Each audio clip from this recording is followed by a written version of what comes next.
noite a todos e todas. Estamos aqui para mais um podcast Mulheres na Roda. É o mestre Cláudio que vos fala e comecei a capoeira aqui em Maceió a lecionar em 44 anos atrás, 1982, e posso dizer que a capoeira evoluiu muito nesses 44 anos. Entretanto, tem uma coisa que sempre me incomodou: o anonimato das mulheres na roda.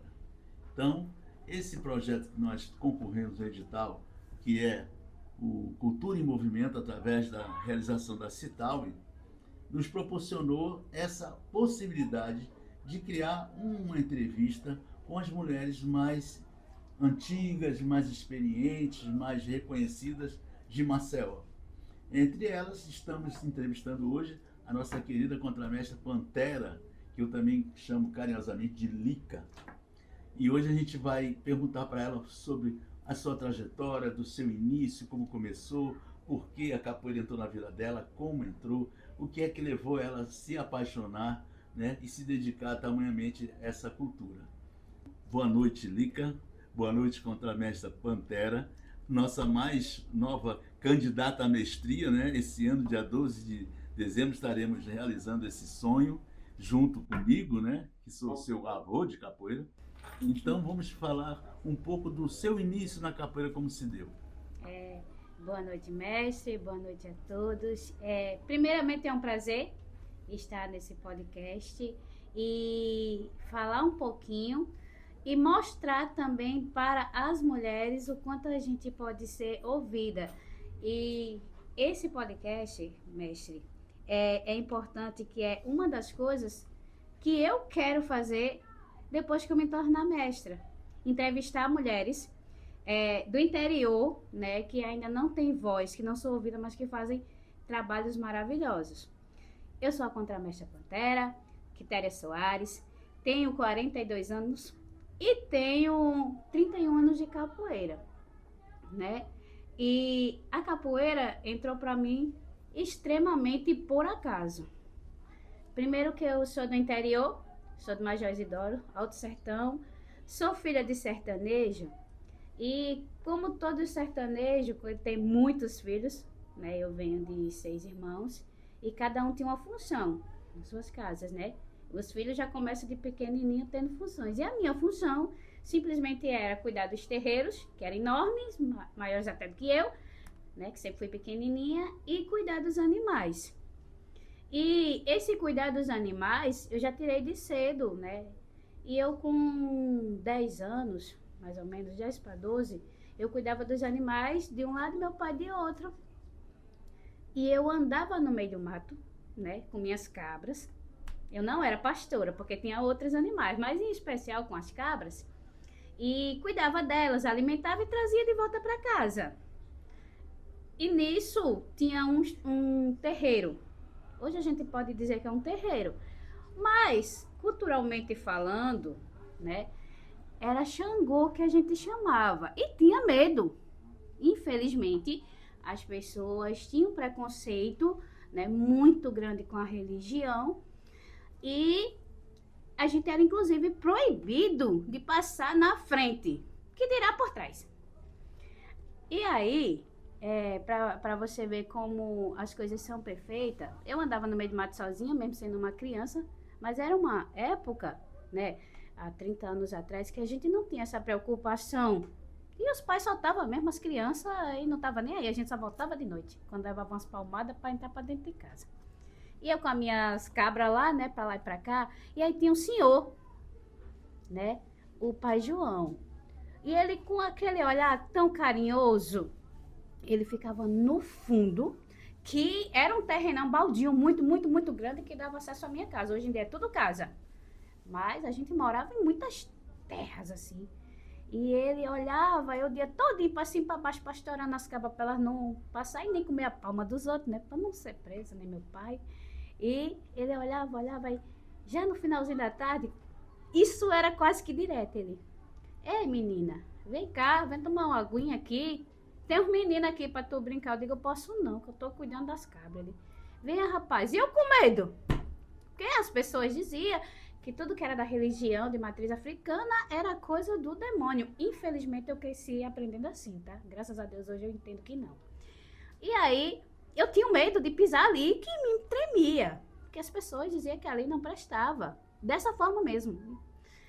Mas esse homem tinha tanta bondade no olhar, que mesmo eu criança, eu entendia isso. E aí ele me dava água, depois perguntava, você não quer um pãozinho não? Pãozinho com mortadela, aquela coisa toda. Aí eu né? E foi conquistando. Quando eu olhava, tinha um monte de menino. E aí eu lá rebeirando, ele lá tocando um berimbau, né? E o atabacão lá do lado. Aquela coisa que chega, chama atenção, né? Porque tudo quanto é criança quer tocar nos instrumentos. E a primeira coisa, se eu entrar, eu posso tocar naquele tambor? Eu deixo você tocar no tambor. E assim, e aí, assim como tinha outras crianças, a gente também ia, né? E eu comecei a jogar capoeira com o pai João, né? 10, 12 anos, acho que 12 mesmo. Só que meu pai não sabia, minha mãe não sabia. E se soubesse que eu tava lá, eu ia cair na lapada. Não pelo meu pai, que meu pai nunca me encostou a mão, mas minha mãe era mais brava. E comecei, isso aí foram 2 anos. Enquanto eu pastoreava cabra, né? Ninguém nem sabia que eu tava lá, nunca passava o dia todo no meio do mato. E ia pra lá. E aí jogava aquela capoeira que eu não tinha ainda o entendimento de perguntar, o senhor vem de onde? Qual a sua tradição? Qual a sua raiz? Qual a sua cultura? Hoje a gente já tem entendimento, já passa até para os nossos alunos isso. Mas antes a gente não fazia isso. Era capoeira. Ele ensinava, ele cantava gostoso, e ele tocava, e a gente brincava. Que eu posso até dizer que eu acho que ele era de Angola, pelo jeitinho que ele fazia, ou bem mais primitiva mesmo. Passou-se, fui para a batalha, né, trabalhar de babá. E aí, em batalha, eu comecei a estudar e o prefeito da cidade contratou um capoeirista, estilo aquele do Mortal Kombat. Aqueles que, e literalmente, ele entrava na escola, tipo assim, peladão todo, né, pelado que eu falo, sem camisa, todo daquele jeito, amostrado, né, cabelão, dread. E ele só pulava, saltava, mas a intenção era essa, a gente fazer uma apresentação, né, de emancipação política da cidade, saltando, pulando o pessoal da escola. E foi muito massa, né, porque foi aí, eu ainda não tinha paixão pela capoeira. Eu tive paixão, meus olhos brilhavam pelos saltos, pelos pulos, por tudo. Isso eu já tinha aí quase meus 16 anos, tal. E continuei na escola. Enquanto tinha escola, a gente continuou com esse cara. Aprendi o quê? Saltar, pular, e eu não. Desculpa que eu também nunca tive, né? Eu achava ali, mas nunca aprendi a saltar. Mas fazia capoeira e apresentava, né? Vim para Maceió e passei, eu acho que uns 6 meses sem saber de muita coisa aqui. Não conhecia muito, não conhecia ninguém, só trabalhava, estudava. Aí foi quando o Denis Van e o Luciano, que hoje é mestre, ambição mestre, né? Estiveram numa das casas que eu trabalhava, que eu também era babá aqui, e eu vi eles com a camisa de capoeira, do Memórias de Pastinha, do Major Ceará. E aí eu disse, eita, eu faço capoeira. Aí eles me convidaram para ir visitar o grupo Memórias de Pastinha, lá no Farol, do Mestre Ceará. E eu não fui. A primeira semana, e na outra semana, o móvel que eles consertaram quebrou e eles vieram de novo. Dessa vez, inclusive, o mestre Berimbau também, que não era mestre, mas todo mundo da Muzenza. E o convite foi feito de novo e eu aceitei. Fui para Memórias de Pastinha, meu primeiro grupo aqui em Maceió. E através dele eu conheci o mestre do Ceará. Isso já foi em 99, mestre do Ceará. E aí eu comecei a treinar aqui. E ainda assim não aprendi a saltar. Eu entrei na capoeira, né? Depois, assim, essa ânsia de saltar, de pular, de tudo mais que eu achava muito massa. Não tinha fundamento nenhum para mim ainda, mas eu queria saltar, eu queria pular. Mas eu tenho 2 pernas esquerda, 2 pernas direita e eu não sei o que é que eu faço, né? Coordenação motora é 0 minha. Aí, o que me acontece? Eu sofro um acidente.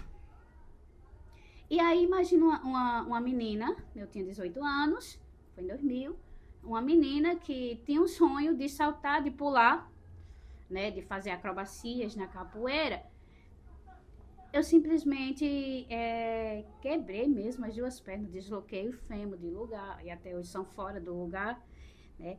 E desloquei as vértebras da coluna, a cabeça abriu, e assim, houve umas sequelas.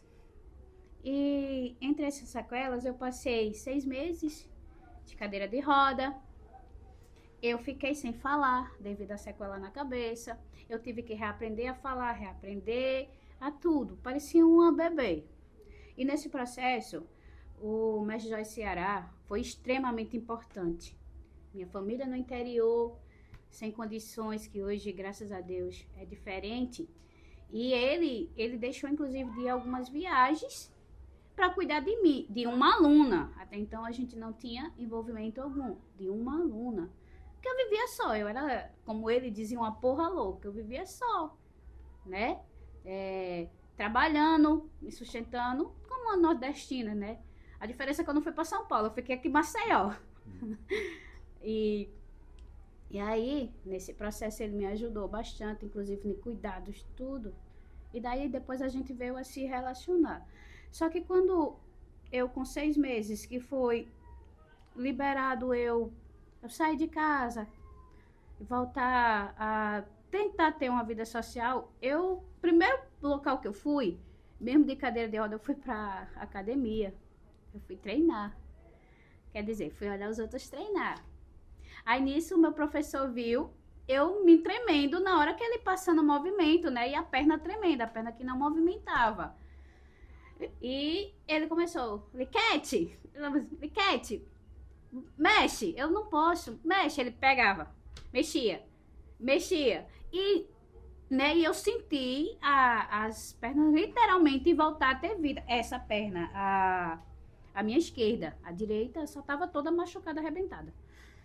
E foi o processo dessa capoeira que eu tive como uma fisioterapia, porque eu não podia pagar a fisioterapia. Eu trabalhava no Parque das Flores e eu ganhava por produção. Se eu vendesse um jazigo, eu tinha dinheiro. E aí eu parei de vender, né? E ainda assim, o pessoal do Parque das Flores me deram toda a assistência enquanto, né, funcionária, tudo. Mas eu não podia pagar uma fisioterapia, sessões que eram de R$300 lá na Santa Casa, muito cara. Né? Para 2.000, nossa, era muito cara. E foi a capoeira, e eu fazendo alguns movimentos repetidos mesmo, tipo a meia-lua e a queixada. Meia-lua e a queixada, só esses movimentos. Por incrível que pareça. E o som do berimbau, os meninos jogando, em menos de um ano, eu já estava jogando, indo para a roda. Eu não estava dizendo recuperada, que até hoje eu não recuperei, mas eu já estava evoluindo.